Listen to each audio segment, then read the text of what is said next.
দমকলে প্রয়াত জাফিকুল ইসলামের স্মরণ সভা দমকল টাউন ও দমকল ব্লক তৃণমূল কংগ্রেস কমিটির আয়োজনে সোমবার দমকল জনকল্যাণ ফুটবল মাঠে অনুষ্ঠিত হল সদ্য প্রয়াত বিধায়ক জাফিকুল ইসলামের স্মরণ সভা।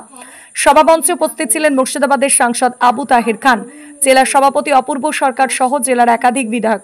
এছাড়া উপস্থিত ছিলেন দমকল টাউন সভাপতি আলহাজ কামরুজ্জামান মন্ডল, ব্লক সভাপতি হাজিকুল ইসলাম এবং টাউন ও ব্লক তৃণমূলের অন্যান্য নেতৃত্ব। সভায় বক্তারা আবেগঘন কণ্ঠে জাফিকুল ইসলামের রাজনৈতিক জীবন ও সমাজ সেবার কথা স্মরণ করেন।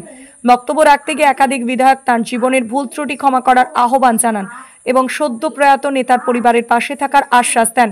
রাজনৈতিক ভেদাভেদ ভুলে এদিন মঞ্চে উঠে বক্তব্য রাখেন বিরোধী শিবিরের নেতারা। সিপিআইএম এর প্রাক্তন মন্ত্রী আনিসুর রহমান ও দমকল এরিয়া কমিটির সম্পাদক মোস্তাফিজুর রহমান রানা। তাদের কথাই উঠে আসে, জাফিকুল ইসলামকে রাজনৈতিকভাবে পরাজিত করতে চেয়েছি, কিন্তু মানুষ হিসাবে হারাতে চাইনি। স্মরণ সভায় প্রয়াত বিধায়কের পরিবারের সদস্যরাও উপস্থিত ছিলেন। আবেগঘন এই মুহূর্তে সভামঞ্চ সমগ্র মাঠ শোকস্তব্ধ হয়ে পড়ে। জাফিকুল ইসলামের অকাল প্রয়াণে গোটা দমকল জুড়ে নেমে এসেছে শোকের ছায়া। একদিকে দমকলের তিনি পৌরপিতা ছিলেন, একদিকে দমকলের তিনি বিধায়ক ছিলেন, আর একদিকে প্রশাসক ছিলেন, সব দায়িত্ব নিয়ে আর একদিকে তিনি আজকে শিক্ষার জগতের একটা মুর্শিদাবাদ জেলার গুরুত্বপূর্ণ ভূমিকা পালন করেছেন। তার 13-14টা শিক্ষা প্রতিষ্ঠান, মুর্শিদাবাদ জেলার সব থেকে বেশি শিক্ষা প্রতিষ্ঠান জাফিকুলে। তিনি নিজের জীবদ্দশায় এগুলো করেছেন।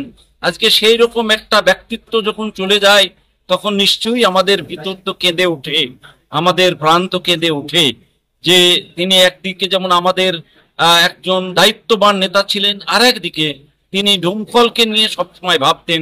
দমকলের সার্বিক উন্নয়ন, দমকলে কি করে উন্নয়ন হবে, দমকলে তিনি শিক্ষার জগতে যেমন একটা বিরাট ভূমিকা পালন করেছেন, শিক্ষার অগ্রণী ভূমিকা, পাশাপাশি রাজনৈতিক জীবনেও তিনি আস্তে আস্তে তার একটা পরিধি বিস্তার করেছিল।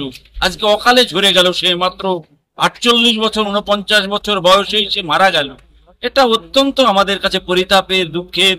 এবং তার তিনটে নাবালিকা কন্যা আছে, যাদের বয়স 17 বছর, কারোর বয়স 14 বছর, কারোর বয়স 12 বছর। তো এই 3জন নাবালিকা কন্যাকে রেখে গেছে। তার অল্প বয়সে বিধবা হয়েছে তার পত্নী, তার দুটো ভাই এখনো আছে। তো আমরা ভীষণ ভাবে মর্মাহত এবং তার পরিবার পরিজনের পাশে আমরা আছি, আগামী দিনেও থাকবো। এবং জাফিকুলের যে অসমাপ্ত কাজ, দমকল নিয়ে যে তার ভাবনা, সেই ভাবনাকে আগামী দিনে সমাপ্ত করার জন্য আমরা আমাদের দল তৃণমূল কংগ্রেসের পক্ষ থেকে সর্বতভাবে সব ধরনের চেষ্টা ইনশাল্লাহ করে যাব।